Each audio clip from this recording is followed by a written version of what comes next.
Ya, teka-teki penyebab kematian ibu dan anak yang ditemukan nyaris menjadi kerangka di Cinere, Depok, Jawa Barat awal September lalu ini terkuak. Polda Metro Jaya menyimpulkan kematian korban ini murni bunuh diri akibat depresi pasca kematian sosok suami atau ayah korban. Bagaimana peristiwa ini dari kacamata psikologi forensik? Kita akan berbincang secara virtual dengan Nathanael Sumampo, Ketua Asosiasi Psikologi Forensik Indonesia. Selamat malam Pak Nael, apa kabar Pak? Selamat malam, Mas Ferdi. Ya. Kabar baik. Terima kasih Pak Nael sudah bergabung dengan kita. Pak Nael, kita ingin melihat dari kacamata psikologi forensik. Tadi disebutkan jika salah satu korban ini yang merupakan anaknya ya kalau tidak salah sudah menyiapkan upaya bunuh diri tersebut. Artinya kemudian kita bisa kita bisa terka kalau ada masalah kebatinan yang tidak sehat begitu. Nah, bagaimana kemudian kita melihat ini dari kacamata ilmu forensik, Pak Nael? Ya, baik. Jadi dari kontribusi psikologi forensik bekerja sama dengan tentunya polisi penyidik dan juga ilmu psikologi forensik lainnya, dokter forensik, puslapfor dan sebagainya. Ini kan berusaha untuk memahami apa yang terjadi. Ya. Ya. Peristiwanya itu sudah terjadi beberapa waktu yang lalu pada saat kita mulai penyelidikan.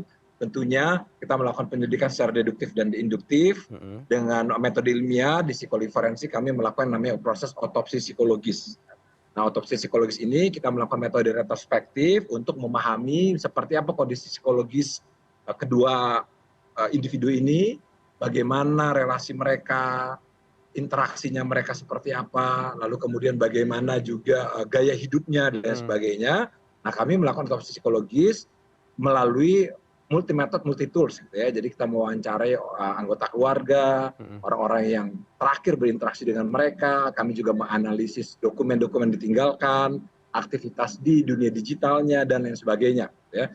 Sehingga kemudian dari berbagai data-data yang kami himpun, ada petunjuk-petunjuk informasi yang ada, lalu kemudian kami rangkai gitu ya. Jadi kayak kepingan-kepingan pasal menjadi gambaran yang lebih utuh sehingga ini juga di cross check dibandingkan dengan temuan dari kedokteran forensik, dari lapor forensik kimia, toksikologi dan sebagainya, gitu ya. Sehingga kemudian kesimpulan yang seperti sudah dipaparkan sebelumnya.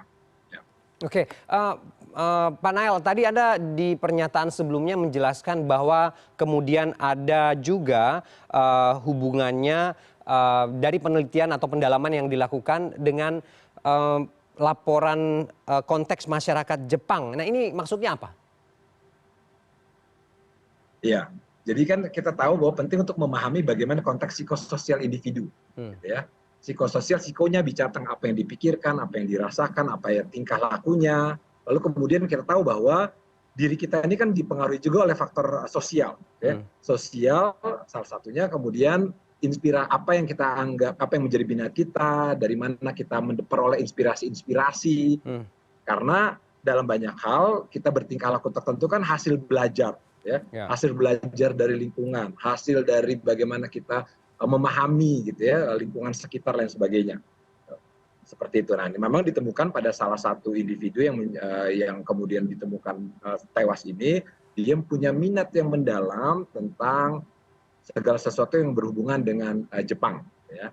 Nah, ini juga kemudian kita coba lihat bagaimana pola hidup di katakanlah episode terakhir kehidupannya, bagaimana dia menjalani kehidupan, apa yang dianggap penting. Nah, ini kan kita melihat misalnya ditemukan ada semacam catatan ya yang diketik dia di laptopnya gitu ya, tulisan-tulisan yang kemudian kami temukan di TKP. Lalu kemudian dari situ kita oh ya ini dia punya minat Jepang, ada ide-ide berkaitan dengan kematian. Hal seperti itu memberikan semacam suatu petunjuk untuk kita merekonstruksi seperti apa psikologisnya yang mereka ya di waktu-waktu terakhir, episode terakhir kehidupannya. Oke, artinya termasuk juga misalnya kita lihat dari bahan-bahan makanannya gitu ya. Itu juga. Oke, artinya ada hubungan dengan cara mereka bunuh diri begitu dengan konteks Jepang itu tadi? Ya, jadi kan artinya kemudian pertanyaan utamanya nih dia terinspirasi dari mana? Ya. Oke. Apa nih yang kemudian memberikan semacam suatu ide gitu ya? Kita misalnya menemukan pada anak, ide ini ditemukan kuat ada di anak. Ya. Lalu kemudian ditemukan juga pada anak ini tadi ya seperti sudah dijelaskan ada minat yang dalam mengenai Jepang. Lalu Oke. kemudian kita juga lihat kan bagaimana konteks-konteks narasi-narasi tentang kehidupan, tentang kematian gitu ya, Hmm. seperti itu. Oke. Nah ini yang juga menarik adalah bagaimana kemudian mereka juga teralienasi secara sosial. Oke, kalau kemudian banyak kasus serupa yang kerap dikaitkan dengan kondisi psikologis dan juga sosial korban, menutup diri dari masyarakat, tekanan ekonomi, kecemasan sosial, dan sampai kepada tahap depresi. Ini aspek ini seberapa berpengaruh? Iya, artinya ketika suatu bunuh diri kan suatu tindakan, Hmm. kan. Tindakan bunuh diri ini ada dalam suatu kondisi psikologis tertentu, ya. Umumnya misalnya ditemukan mereka yang kemudian bunuh diri misalnya gitu ya, umumnya dia mengalami episode depresi, gitu ya. Hmm. Itu yang pertama. Lalu kemudian yang kedua kita juga tahu bahwa stresor-stresor atau masalah-masalah dalam kehidupan itu juga bisa dikatakan berkontribusi meningkatkan gitu, mengakselerasi masalah apa terkait dengan ekonomi, misalnya keuangan keluarga, masalah juga terkait dengan kondisi kesehatan. Hmm.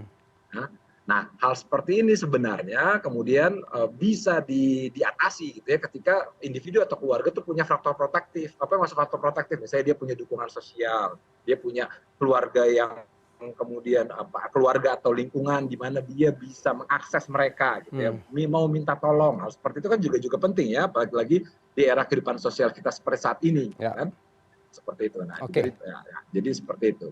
Oke, terakhir Pak Nael, apa yang bisa dilakukan, mungkin ada pendekatan tertentu jika kita di lingkungan sosial, katakanlah begitu, menemukan Ya, situasi saya pikir semacam dari ini? kasus-kasus seperti ini, ya, jadi kasus seperti ini ada pembelajaran yang sangat penting. Jadi Hmm. marilah kita terus-menerus mengembangkan namanya kepedulian sosial. Hmm. Ya.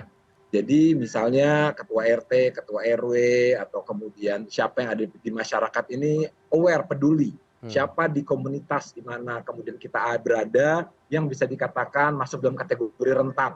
Artinya dia hidup sendiri, Hmm. dia kemudian menutup diri atau membatasi. Nah, artinya kemudian perlu dijangkau kan, perlu diakses seperti itu. Jadi saya pikir konsep-konsep yang sifatnya lebih proaktif di tingkat komunitas itu sangat penting. Ya, misalnya misalnya contohnya ada tentang polisi RW. Ya, Hmm. peran-peran ketua RW, ketua RT itu penting. Hmm. Ayo diidentifikasi siapa warganya yang kemudian dia lansia hidup sendiri. Ya. Hmm. Lakukan pengecekan secara rutin, ya. Ditambah lagi, mari kita juga peduli satu sama lain. Itu sangat penting, ya. Ketika kita bisa memiliki anggota keluarga atau teman yang sahabat yang kemudian bisa dikatakan dia mulai menarik diri, marilah dijangkau, ya. Hmm. Yang sudah tidak lagi terlibat dalam aktivitas sosial, ya kita dekati, Hmm. ya. Lalu kemudian kita cek, ya. Nah ini kan juga semacam ketika masyarakat semakin maju kan kemudian ya individualistis Hmm. semakin menjadi semacam pola hidup gitu ya. Ya lulu gue gitu kan kalau Hmm. misalnya istilahnya. Nah, hal seperti ini saya pikir perlu untuk kita atasi tadi ya dengan kepedulian sosial, dengan saling juga memberi kabar gitu, Hmm. ngecek kabar, lalu kemudian untuk memantau bagaimana kondisi anggota keluarga kita atau orang yang kita kenal satu sama lain itu saya pikir sungguh sangat penting di era kehidupan saat ini. Di Oke. mana kemudian saat ini kan kehidupan kita juga ada digital Hmm. ya. Oke, baik. Artinya kepedulian sosial menjadi kata kunci agar kasus serupa ini tidak terjadi di lingkungan masyarakat kita. Terima kasih Nathanael Ya, Sumampo, betul, Ketua betul. Asosiasi Psikologi Forensik Indonesia sudah bergabung dengan CNN Indonesia Prime News malam ini. Terima kasih, selamat malam, salam sehat Pak Nael. Terima kasih.